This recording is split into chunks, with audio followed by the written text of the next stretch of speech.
Good morning, good afternoon, good evening, and everyone. And no matter where you are, welcome to the AI 2030 show. My name is Xiaochen Zhang, the CEO of FinTech for Good, and also the host of this show. Today we have a special guest and Arjun, and I'd like to just have Arjun to first introduce yourself. Hi, Xiaochen. It's nice to sit down with you. My name is Arjun Ravi Kannan. I am the Director of Data Science Research at Discover Financial Services. And as part of my role, I lead a team of research scientists looking into a variety of applications of machine learning and AI, including advanced algorithms. And as is pertinent to today's talk, focus on responsible AI, in particular, research around explainability and quantifying and mitigating bias which arise in machine learning and AI models. Thank you for having me today. Awesome, and definitely, we can just dive deep into the responsible AI piece later, and I think you will add great value to the current debate. And as you know, your company is a part of the financial infrastructure and offer the great service for the customers. And now with all the AI related developments. Why is it essential for financial institution to invest deeply in AI now? So financial services has always been at the forefront of adopting new technologies because it's imperative for us to serve our customers in a competitive landscape and to provide them the best products possible. So there are multiple applications of AI, machine learning. Many financial institutions have been pioneers in using tools to make quantitative decisions. So whatever decisions we make in our company are typically driven by a lot of data. And with the advent of these new algorithms, we can take advantage of this data to make the best decisions for both the company as well as our customers. There are a wide variety of applications, whether it be in terms of customer experience, from the use of chatbots through behavioral modeling, where we make decisions on how we can prevent fraud, anti-money laundering, how we can judge credit risk of customers so that we serve our customers better, and how we can market to customers through the channel they prefer the most.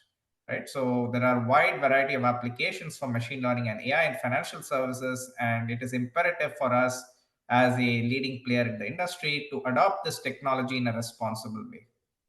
Awesome. And you have shared, quite a number of potential use case of AI in financial service industry. And can you dive deep into the top three use cases and guide our audience that's how exactly AI can just really solve a problem exist in this top three use cases? Yeah, in no particular order, there are many use cases, obviously. One top use case is in credit risk management, and this is the bread and butter of financial services institutions. Since we need to have a profitable book, you do not offer, credit terms to customers who cannot afford to repay. So both from the perspective of the customer as well as from the company's own perspective, we want to make sure we offer the best products for customers who can both access and then responsibly use that credit. And here, the biggest application of AI is a subset of AI, which we refer to as machine learning. And even more particularly, something we call static supervised machine learning, right? Just to explain to the audience what those terms mean. Static means you make decisions based on historical data, you fit a model to that data, and then don't constantly update it, but keep it in a static manner. Supervised refers to the fact that you have a well-defined target. So in the case of credit risk, what that means is you look at something like the probability of default. And that target is what makes the use of machine learning called supervised machine learning, as distinct from other forms of machine learning, such as unsupervised machine learning or reinforcement learning. So this is one top use case. Second use case for AI and also machine learning broadly is in the area of fraud detection and anti-money laundering. Here we know that in today's highly digitized landscape, fraudsters are using newer and newer tools to take advantage of consumers, to harm our consumers, and it is imperative for us as a financial institution to adopt the latest possible technologies to protect our consumers from fraud and deliver a good value to them. Here there are many different applications. Some of the new applications include use of graph-based methods to detect fraud rings. Third is the use in customer experience. And here, all of the things you hear today about generative AI could be something which potentially we leverage in terms of helping our customer service agents get the right information right on the back end. So they can then serve the customers, for example, on a call or on a chat in the right manner. We also have chatbots, which shall we say, give the customers an easy option. If they don't need to talk to a live agent or wait on hold, they can get some of their simple questions answered by the chatbot. And at the same time, the more complicated questions, right, these AI tools can help our agents come up with accurate answers to the customer in a more efficient and accurate manner. So I would say these are top three use cases which come to my mind at this moment. Yeah, and is your company just developed any of this use case or implementing any of this innovations? Yes, so absolutely. Discover has been using machine learning models, as I said, static supervised machine learning models for credit risk decisions, as well as several other decisions for a while now, for a few years. And the same applies to whether it's use of chatbots when it comes to customer service and other technologies, for example, in the fraud space. So absolutely, Discover has been using all of these tools, and we are still innovating, and we hope to responsibly use more of these tools in future to serve our customers better. Yeah, and as what you mentioned that Discover have deployed AI-based solutions for quite a few years, which probably before generative AI becoming hype. And so if you compare a few years ago with now, that AI is a bigger focus, or AI is just as a focus as before. Is there any change happens within Discover after ChatGPT was introduced to the market? Yeah, no, that's a good question. I do want to say, right up front, as I mentioned a few minutes back, Discover has been using quantitative models for a long time for decision making. When computing capabilities expanded a few years back, we did adopt machine learning to make many of these decisions. Static supervised machine learning, as I've repeatedly reiterated. And this started, I want to say, about 2017, right? And so at that time, it was a fairly big transition in terms of both a algorithms perspective, but also the technology. For example, we started adopting cloud-based infrastructure, decision platforms, and so on. More recently, you're right, generative AI has been a lot of hype. Financial services is a highly regulated space. So it's important to understand that we can't be like some of the technology companies where, we just get our hands on a technology and just go about and use it without any, caution. That just is not feasible in a sector such as financial services, where our actions can harm our consumers. There are many regulatory laws, right? Whether it be around explaining decisions to our customers, protecting our customers from bias, protecting our customers from fraud, protecting privacy rights. There are many things, right? There are cybersecurity risks of these new technologies. We must keep all these in mind before we jump into new technologies without any risk management safeguards. As a result, we have taken a somewhat cautious approach.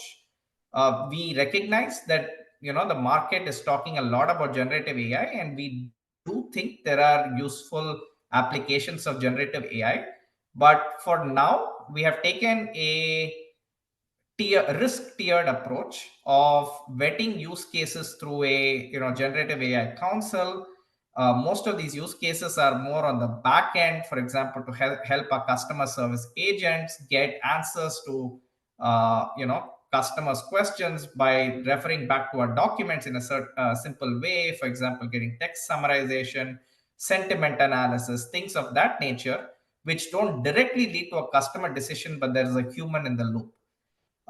In future, these use cases are going to evolve, but I think we are taking a measured approach. We are many years away from using generative AI for critical decisions such as credit risk management, because there is a very high regulatory bar for us to clear. And if nothing else, for serving our customers better, for being regulatory compliant, for reducing reputational risk, we want to be cautious with generative AI in particular. Having said that, we definitely are working actively, both internally and with partners, to look at applications, but parallelly set up a risk management framework so that in future we are not caught napping when sudden risks arise. Right? There are many risks with generative AI. Yeah, and that's very helpful. And you mentioned, strongly about, the unique position of a financial institution in adopting, emerging technologies. And it's very clear that, as a regulated industry, that, there are requests from the regulators in terms of compliance. And then, of course, there's also the high stake of the customers who are receiving financial service and all that.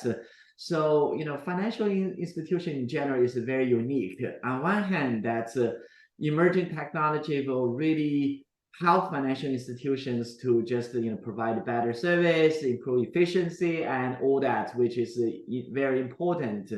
On the other hand, that's financial institution always need to be cautious, always need to just have a measured approach toward innovation.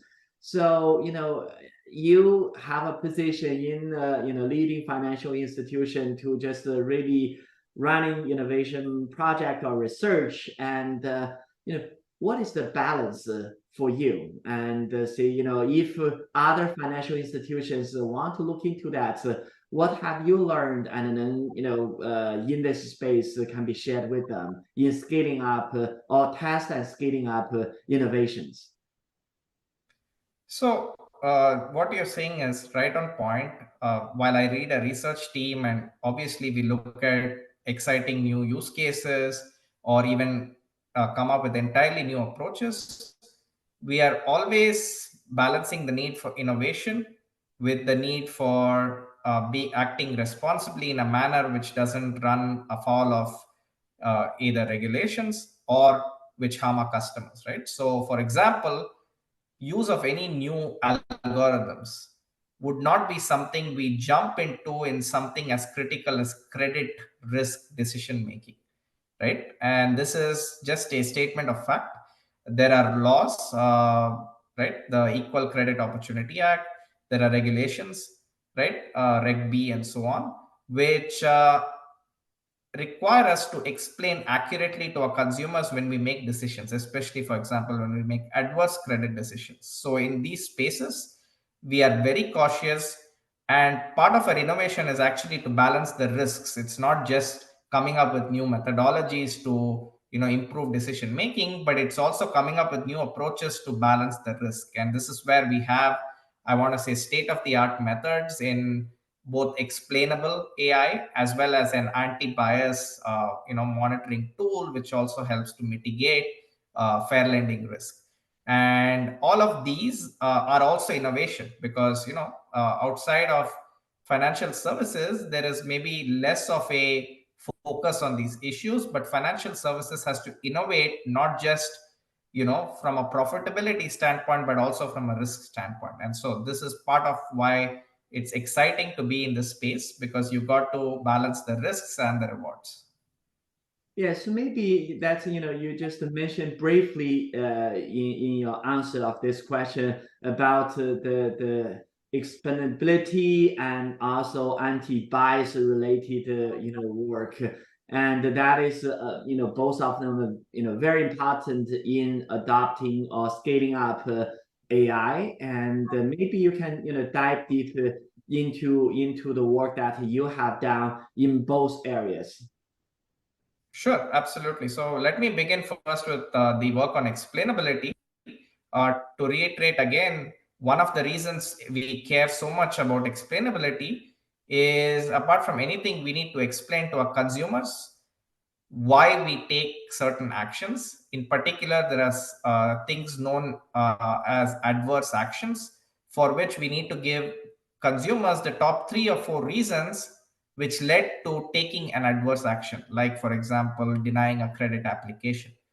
And here, if we use tools such as static supervised machine learning to make these decisions, and the outcome is based on the work of a model, we need to explain this model in detail, right? Especially as it pertains to the decision.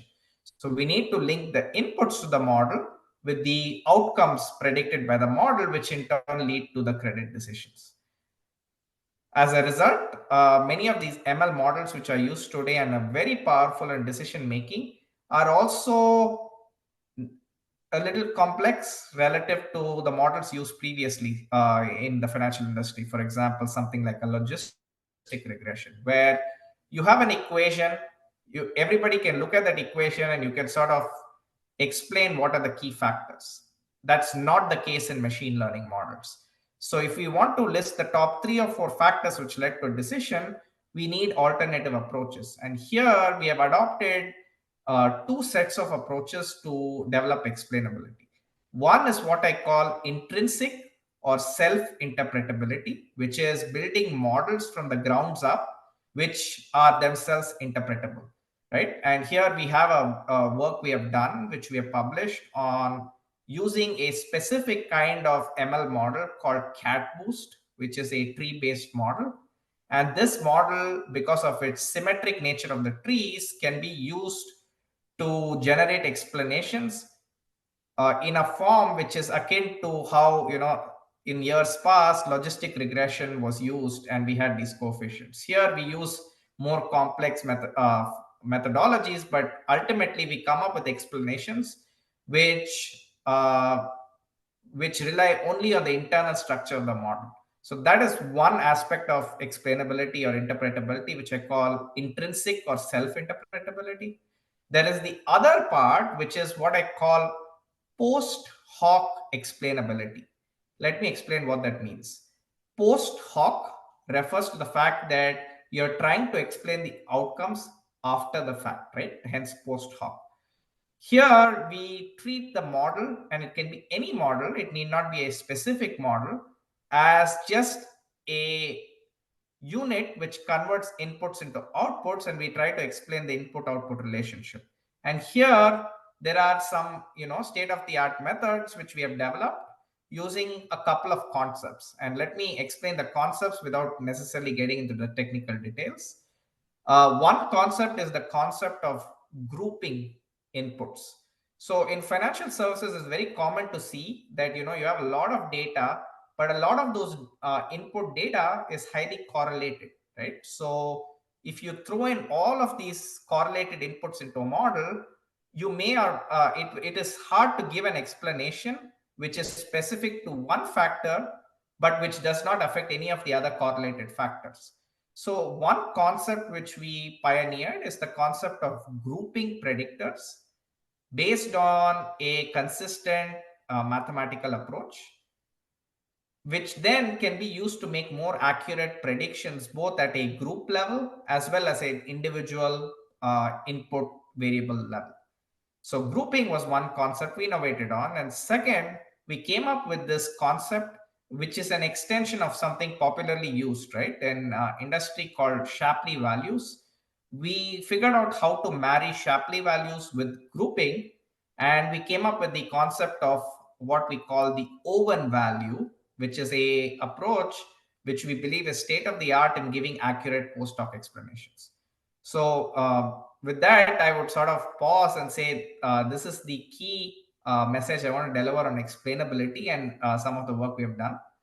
On bias, I think we have Yeah, also done yeah, before the very bias important work. part, I have a follow-up question, and then we can dive deep into the bias piece. And where that's, I had a lot of conversation with, top researchers, other, leader, technology company, and sometimes then, some of them just make this bold claim that, you know, for some of the AI, and then they just cannot explain, and then that's a fact, and then from the current state of art research or technology development, then this is a black box.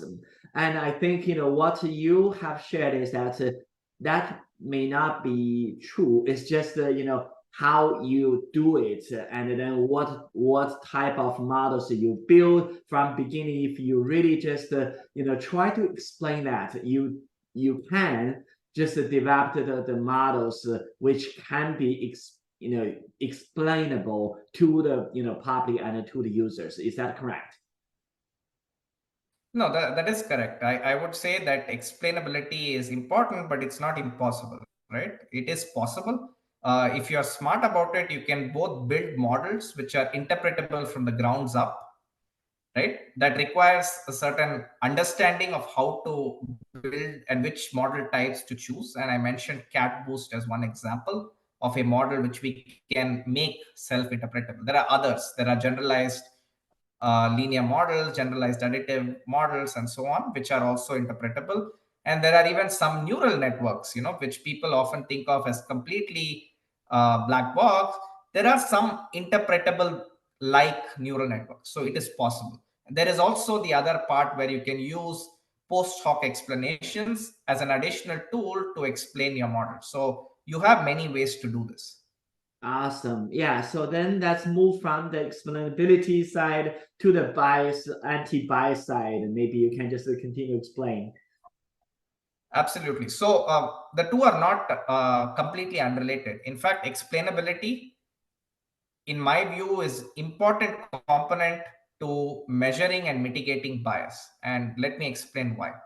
So any kind of action on bias from any kind of model requires three components, right? First component, you need to quantify this bias at an aggregate level, right? If you don't know what is the definition of bias, then how can you do anything about it? Second, you need to explain the sources of the bias. And typically, bias doesn't just magically appear. It appears because the inputs to the model themselves have some inherent biases built in. I mean, this could be in the data, it could be the history, right, of the data and how it has been collected and so on.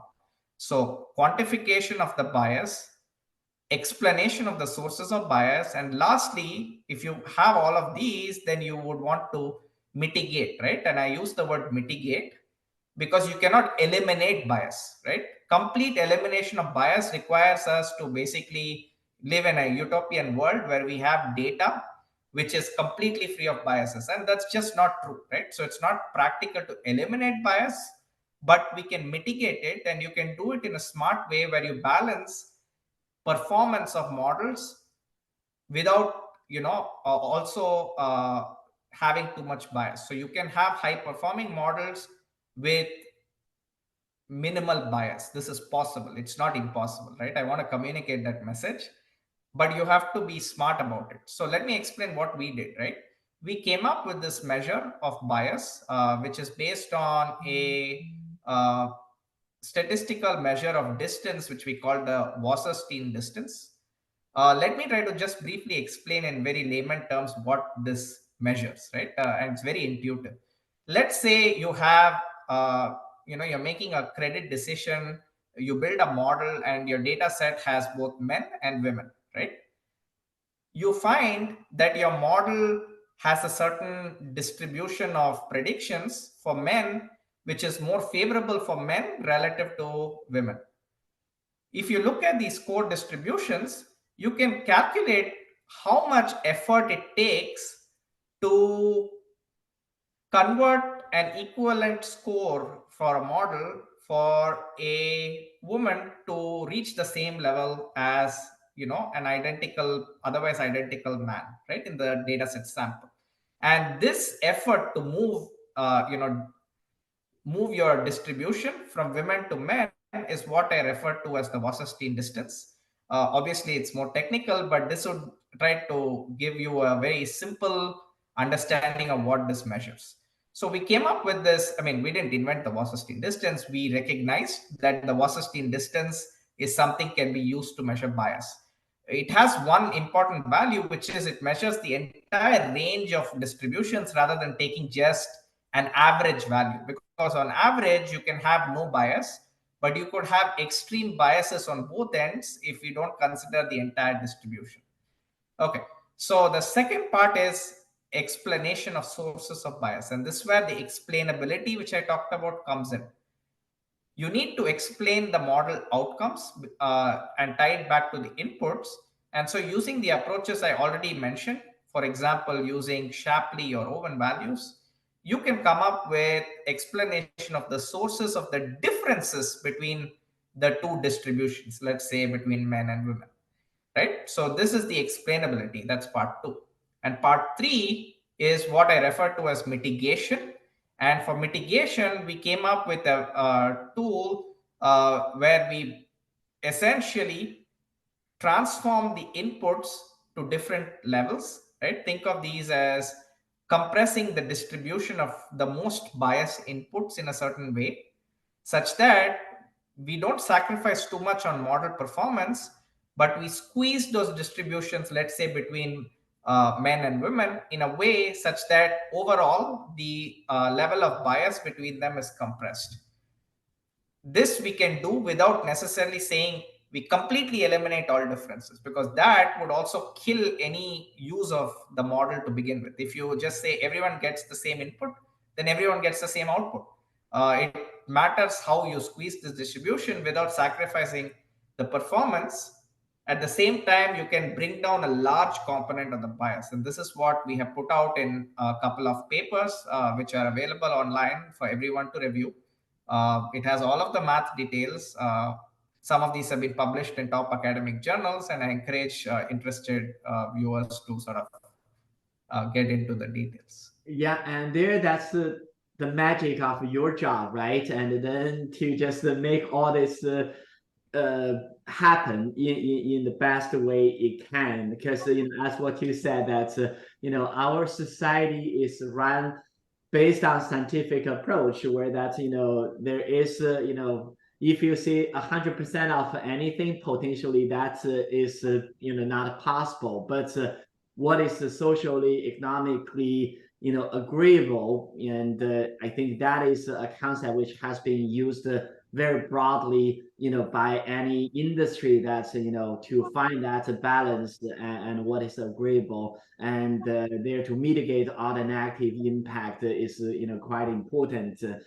And of course that what you said also, just provide a framework if any organization want to just address the bias related AI application, and from the measure, and then from also the explainability, then to mitigate the tooling. And I think you gave a very nice steps or components for a company or organization come up with the right measure to mitigate bias related AI application. I think that is very, very useful.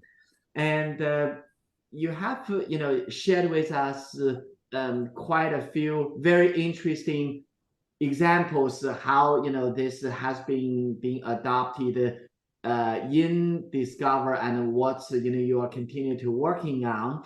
And just take this in a longer view. in the next 5 years, and what will the landscape of financial institution or financial service will look like, and how might it evolve further in 10 years with AI and of course other emerging technologies as well? Yeah, so this is a bit speculative, obviously. When you think out 5 years and 10 years, I will, give it my best shot. Uh, Definitely, you will see more of financial services adopt AI. Certainly, machine learning, because Discover has been one of the leaders in adopting ML. There are still a lot of financial institutions which are, catching up, so to speak. I'm confident in 5 years, it's most institutions, if not all of them, are going to be using machine learning.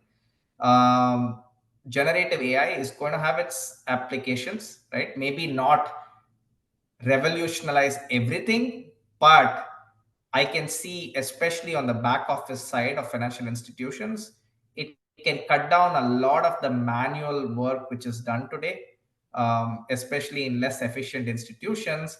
As they adopt these tools, you're going to be able to have people work more productively on the value adding tasks, and some of the more mechanical tasks, documentation, summarization, things of that nature will be something which generative AI will help with. There will be new technologies, right? One example I can think of, which potentially in 5 years will be more widely adopted, is the use of graph databases. So instead of representing data in the form of tabular data of rows and columns, you will start using links on a graph where, customers, for example, represent nodes on a graph, and then relationships are sort of constructed in a graphical format in the form of nodes and edges. This can have applications from fraud detection to something like personalized marketing. And then there are, in 10 years, I think it's anyone's guess. Maybe we will not even be talking about AI. We may be moving to the next use case. I'm going to be speculative here. Perhaps we adopt something like quantum computing, right? Which is coming up. Today, maybe there are very few use cases, but eventually the technology will come out there. Use cases will evolve. You can probably run hundreds of millions of simulations very quickly and make decisions on personalized offers on the spot using something like quantum computing. And this is purely in the speculative domain, but in 10 years, we can certainly see some of this come to fruition, if not all of these. Yeah, absolutely. I think all those are very interesting aspects. As what you said, that nobody have the magic ball, right? But by the end of the day, that's all the innovation are driving by. For me, three factors. Number one is technology need to be available, and that's just also constrain people's imagination, right? Second is the customer need, and where that's if the technology can bring benefits which are not there for the customers, naturally the corporates will have the desire to just meet the customer need. The third piece is their own corporate operation, and then if there are technology created benefits for the corporate to reducing costs and make operations more smoothly and all that.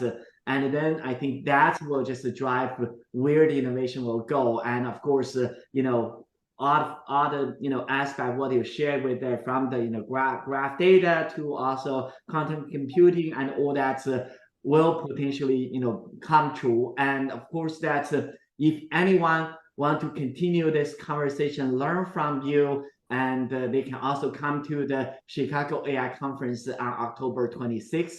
And Arjun will be one of our distinguished speaker at the event. And has been a really very interesting conversation. I learned a lot, and I hope every one of you who listen to this or watch this will also learn a lot from Arjun.